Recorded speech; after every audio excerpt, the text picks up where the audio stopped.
Cool. Yeah. Anywho, so we're gonna do a new segment tonight. Tonight, I'm gonna do a segment with well, it's gonna be about actors, famous actors, and some of the films that you may not have seen by them. One of my favorites to tell people about is Sylvester Stallone's Paradise Alley. Let me pull it up real fast, and we'll kind of go over some of it. So Sylvester is one of my favorites throughout the years. I think mostly because it was my father's favorite, one of my father's favorites, So we were talking last night a little bit about, just like growing up with these stars, and we kind of get grandfathered into some of these people too. Like a lot of your fathers and stuff will like John Wayne and Mel Gibson and stuff like that, and Russell Crowe. And so those guys, as we're getting older, so I'm 30 now, as we're getting older, they're definitely starting to show it now. So, like you can imagine, so Harrison Ford started in 1976.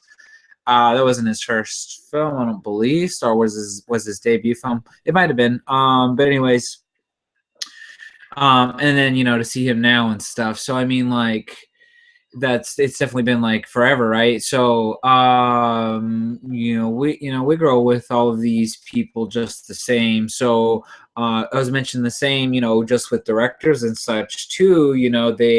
Like Quentin, I just remember him in like 95, and just like look at him now, where he's at. And so to see the progression and to grow with these stars. And so we get grandfathered in, with a lot of the stars. So for our generation, my generation, I was born in 86. So and where I was in the country was in the South. So maybe it was just me and VHS tapes and stuff like that. We kind of, back then, media wasn't as dispersed as quickly, so we got grandfathered in a little more. But then again, my child has the same sort of experience in the sense that, I watch those things and she does now too, and likes those things now too. And, a lot of time without even a lot of my own influence, but because like these networks, Netflix and stuff, purchase, all of these old things, it's like a money-making thing for them. They put a lot of money into having one new release, and then they collect a bunch of old stuff that everyone's always seen. So, but anyways, so a lot of that trickles down to them. But back then, we didn't really have a choice. It's just because, the same thing. The collection was just carried with your parents and stuff. But anywho, so in 95 and stuff like that, Sylvester was doing things like Demolition Man and Judge Dredd and certain things like that, So at that time, he had possibly already been a big star. Man, so I know he was the highest paid actor in 1984 with 25 million, and I had just found that out because of that documentary Electric Boogaloo, that's on Netflix right now about the Israeli filmmakers who created that film Over the Top. But anyways, so Sylvester in 95, you could. And same thing with Arnold Schwarzenegger. By that time, he had been doing True Lies and stuff like that, and they were at the height of their careers. But anyways, so I mean, for a young man looking up to such big stars, that was really, really amazing to have such big, powerful action hitters, but to us back then, it was kind of like liking your father, so,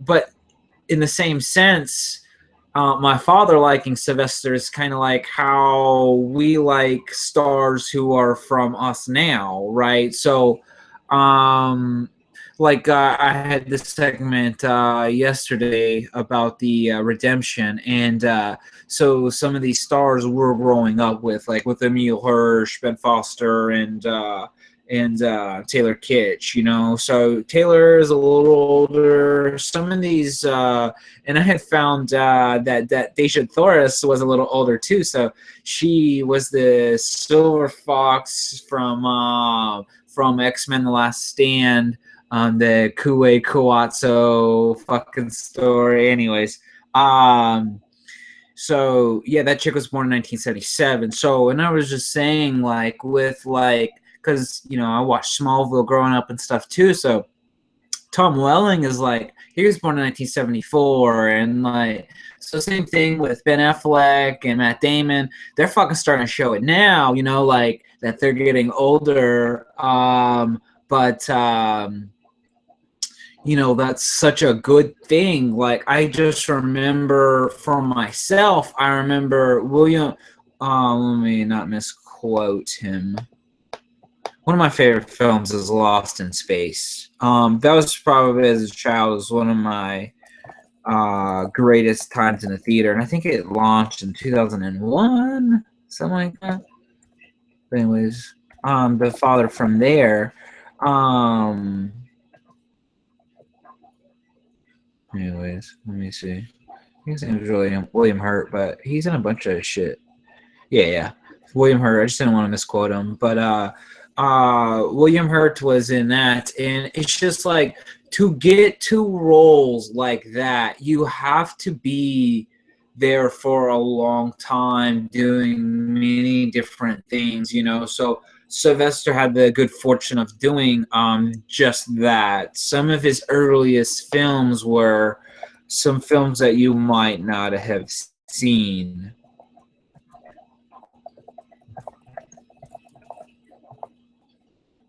And it's he used to do a lot with Armand Asante a lot, yeah. I don't know if you guys are familiar, but Armand, so Paradise Alley was shot in 78. And so geez, I mean, he got big, like, I guess he got big like pretty quickly after that sort of thing. When was let me see when Rocky came out. Anywho, let me tell you a little bit about Paradise Alley. I'll check on that Rocky shit right now.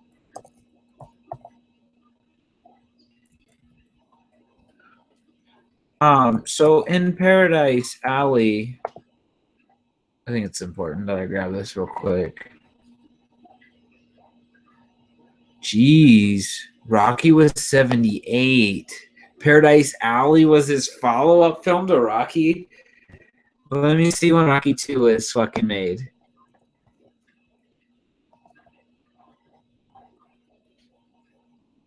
79. Wow. Cool. So I mean, like, I didn't know that. I didn't know that at all. That's pretty cool, you know, to mix it up like that, to go from one hit to another. So in Paradise Alley, you know, he makes it, because so this in Paradise Alley it was 78. So it fucking made the film seem like it was in the 60s, you know? So it very much had this fucking Mary Poppins rooftop. I don't know what they call those guys that clean the fucking chimneys and shit, but there's this scene where in this town, anyways, in this town, you know, in whatever city it is that they're in, and you know, he's from the northeastern region up there, but they're jumping from rooftop to rooftop to rooftop, you know, like that fucking like the chimney sweep guy fucking in Mary Poppins and shit. So to me, it was very reminiscent of that, you know, to how they were just going from rooftop to rooftop like that. Like, I've seen other films and shit do it from that time era, you know, because like I'm really into the Warriors, and Warriors was 1979 and shit. So but this movie was very in like the West Side Story and shit. So the scenery looked very reminiscent to me of New York and stuff. But anywho, Paradise Alley was, you know, it's hard to say what the fucking film was about. Let me see what they say it's about. Because and that's it. You know, like right here on IMDb. Let me see.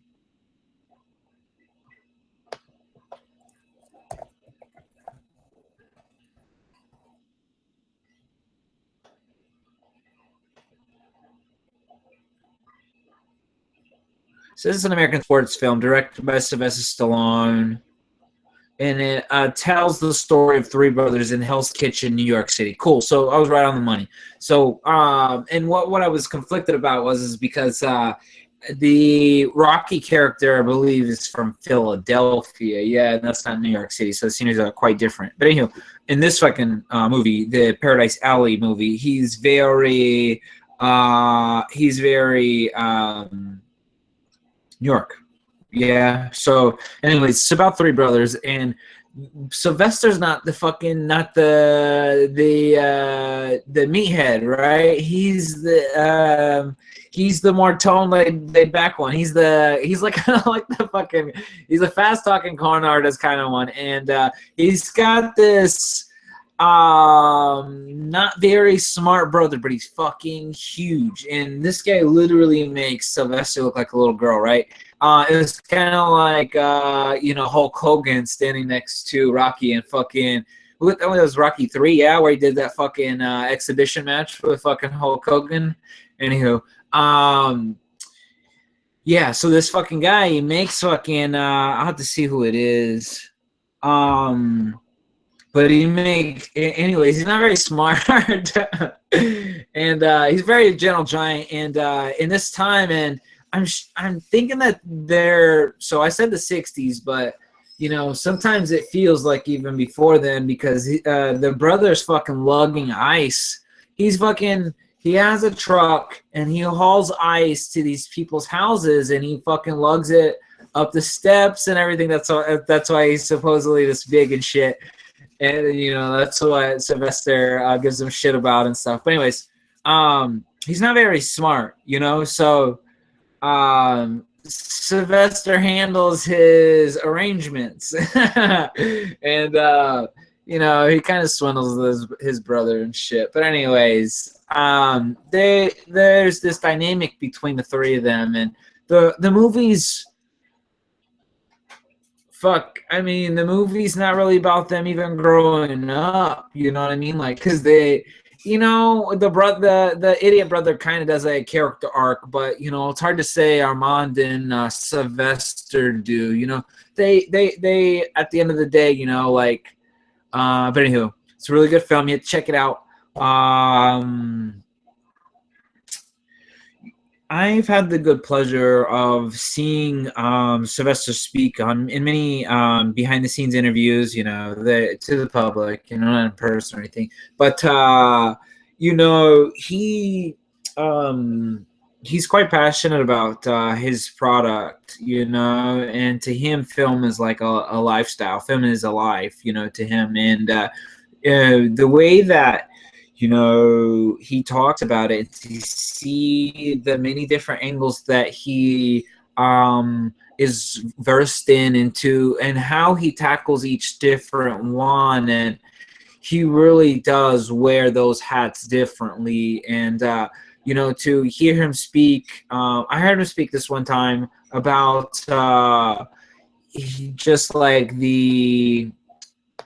what role would would you have taken that you didn't take before, or that you didn't take, that you passed up on? Like, what role do you wish you would have just gone for if you had the chance to do it again, possibly? And his response was very, very, very interesting to me. And I went and watched it immediately. Yeah, so I'll show you the film, and it was really, really cool because Angelina Jolie's father, what is that motherfucker's name? Hey, it's a Jane Fonda film, so I'll just look it up by that.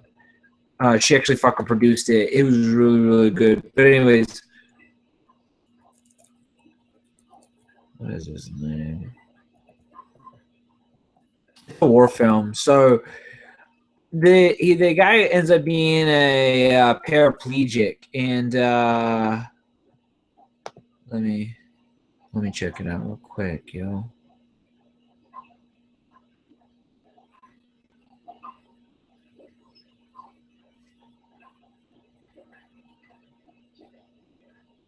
just to see him be envious of this role, and then to go and watch this one, for it to fucking be so like personal, and fucking, man, he's crying, he's like, he needs help fucking pissing, like, so it's a war veteran who got fucking disabled over seas, and gets sent back, and he just is not coping well with his fucking living situation, and like, he's in this hospital, he has to fucking learn, and he just is giving up, and he's like, he's in this fucking place, and this fucking guy commits suicide there, and this fucking hospital is nuts, and he's going nuts, and like, I forget kind of what Jane's role in it was, but to see, and so what Sylvester was saying is the world was not ready.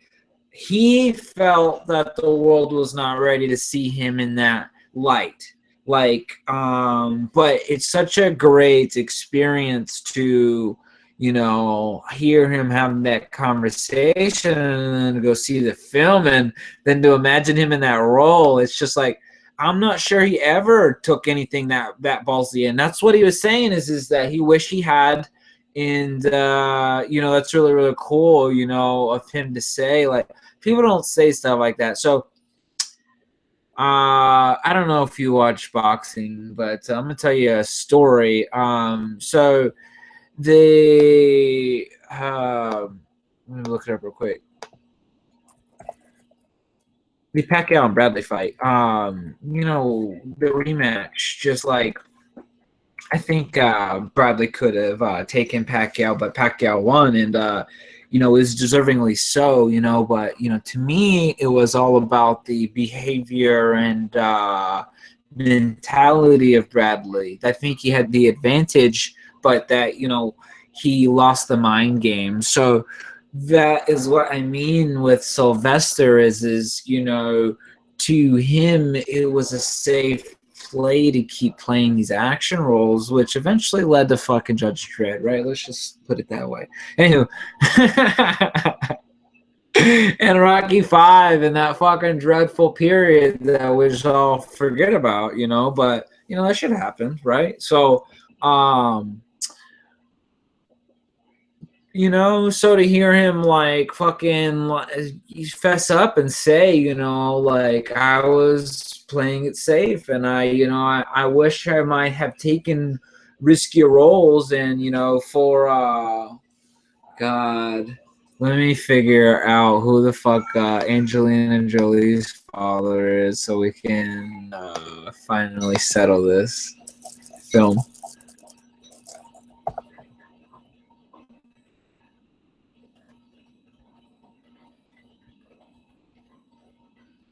John Voight.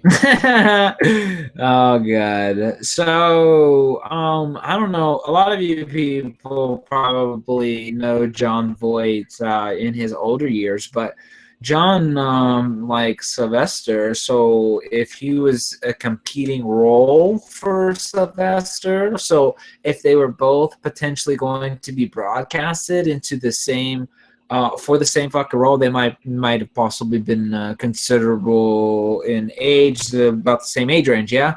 Anywho, so John Voight was the part. Let me look up his chronology real fast so that we can talk about that film.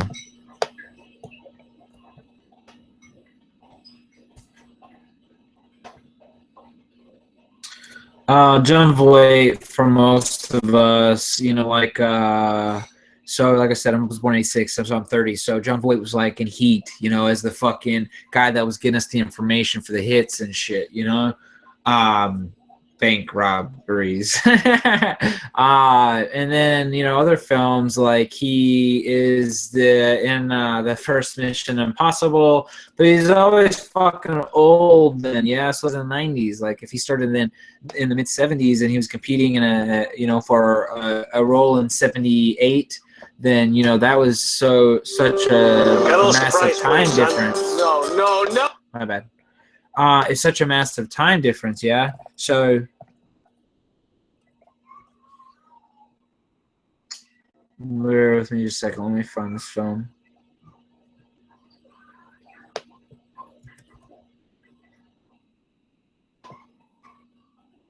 So, I mean, we only come into him being popular in the mid 90s from 96. He's been incredibly popular before then. Oh my goodness. He was born in 1938. Which makes him fucking Jesus. How old is that man? Anyways, so he's fucking doing some really cool shit right now, as a matter of fact, in Ray Donovan, which I haven't even got to fucking review on the show yet, but we'll get to that one for sure, because Ray Donovan has been fucking amazing. And John Voight's part in it's been fucking really amazing. Like, that makes up 50% of the role, because as he's kind of the enemy. Let's just put it that way. Anyways, so man, and he's been in everything. I watched him the other day. Say again, I watched him the other day in fucking Varsity Blues. He's called Coach Kilmer. He's the villain in there. He definitely, you can obviously see he likes to play he always plays a very strong part, and that oftentimes can be an enemy. I do remember him from fucking Deliverance. He was in Deliverance, and then that was way back when Deliverance was 72. Yeah, man. That was a good film. If you haven't seen Deliverance, you gotta check that shit out. Let me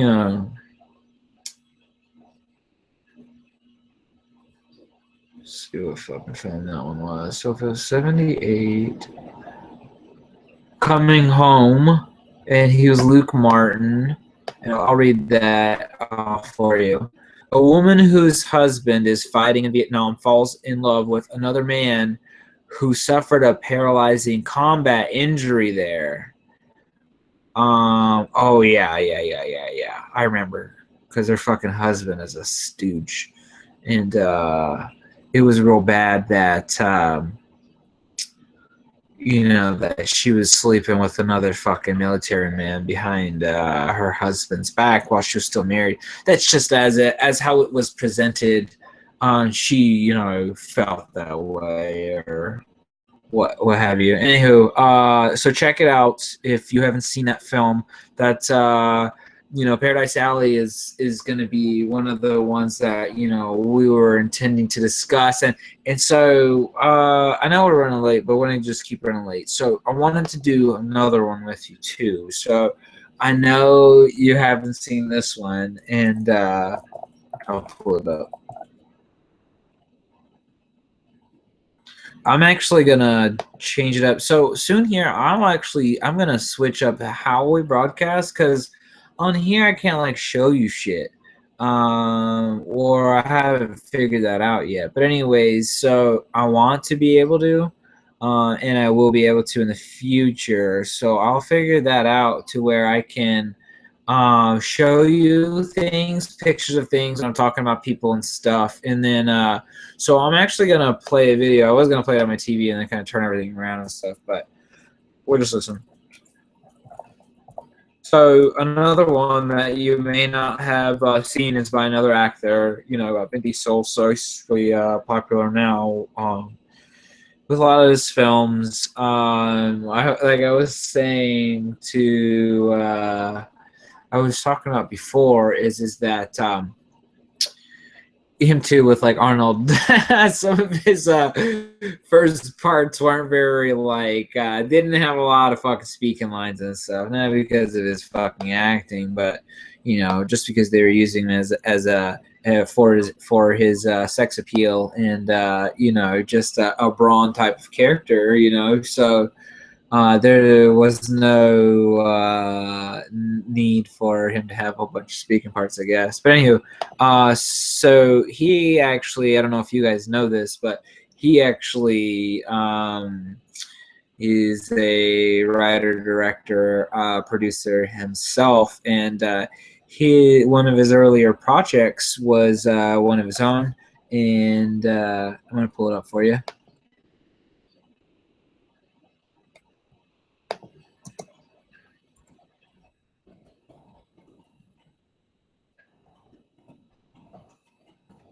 But if you look up, I'm gonna play the part that we're gonna watch too. But I might get the short one. Oh, we're gonna listen to it. Try to turn it down moderately, so it's not overpowering on your side. But anywho, so we'll talk about the film though real quick as well. Oh, Furious 7. Oh my god. Fast and Furious 10 announced. But yeah. Anywho.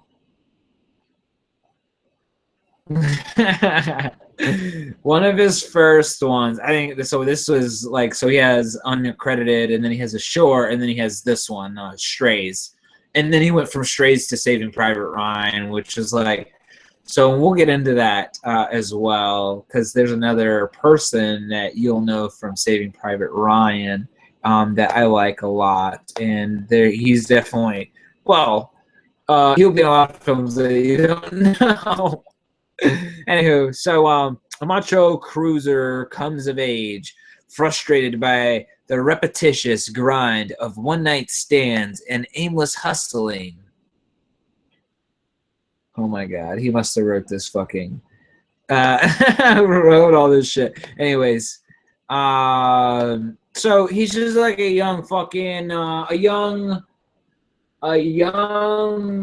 good-looking man growing up in whatever fucking city he's in, right? And you know, the movie is mostly just about him kind of getting his bearings and getting his shit together. Yeah. So in this film, he's trying to holler at this chick, and she's like this new chick that he's never hollered at, and he doesn't know her, so he's trying to get to know her, and he's just pushing it to the limit with what he's doing to trying to make shit happen, right? So he fucking sings to her, and I'm gonna show you the fucking song. Close your eyes. Here, hold on. Don't worry, close your eyes. So you guys know the fucking song. Anyways, not the song in the background here, but that he's gonna sing. Alright, just keep me close and just listen. Oh my god.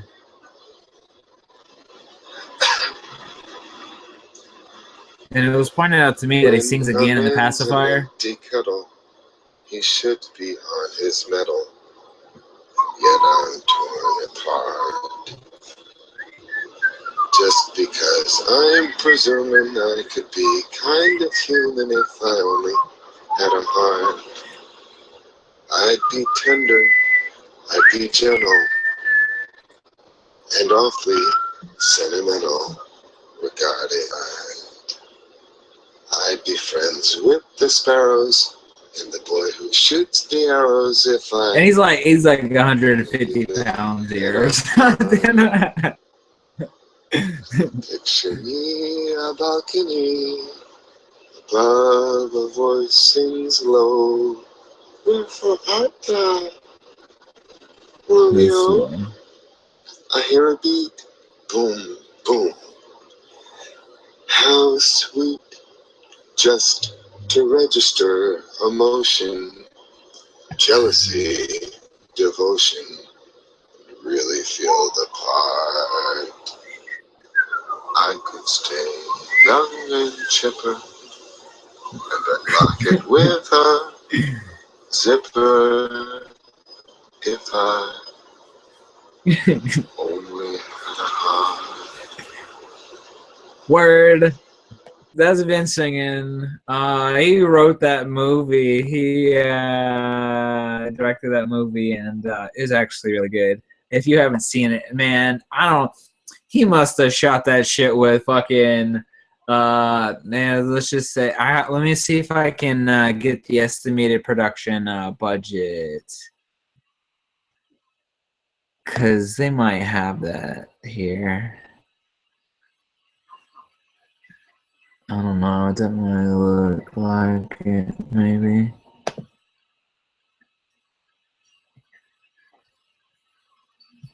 Let me see if I can find the.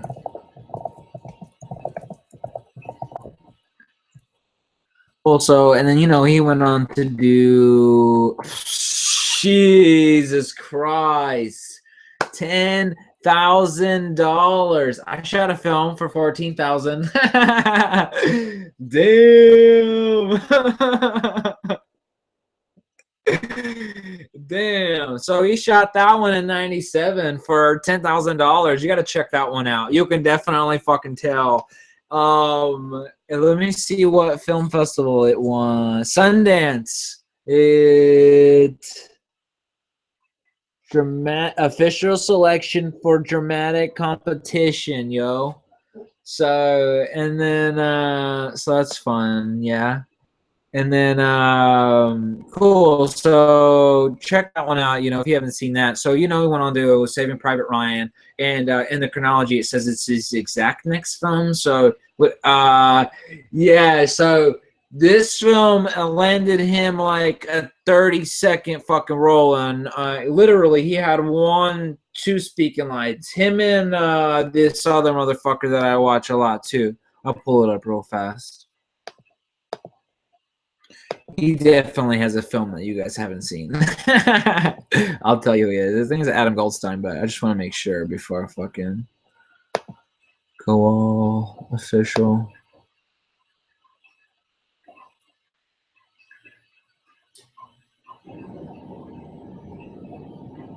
So he's Private Caparzo, Vin, and then another one, Adam Goldberg. So he'll be the next one that we do. So we'll do a couple people tonight. And Adam Goldberg is, to be honest, he's one of my favorites. I really, really like independent films. Okay, so an independent, it doesn't necessarily mean a shit budget. It means that you write it and what you're experiencing is at a very personal level. Do you know American Hustle? If you watch American Hustle, it is very not personal. It's more of like a dream or a fantasy, But independent films don't have the money to be a fantasy, So Adam here gets cast in a lot of low budget films, and the stories and everything about it fits him, it fits his acting. Like Ben Foster kind of seems like he might be well, then that's maybe what was the problem with Ben is that now he's doing good because he made it to commercial type shit, like really expensive stuff.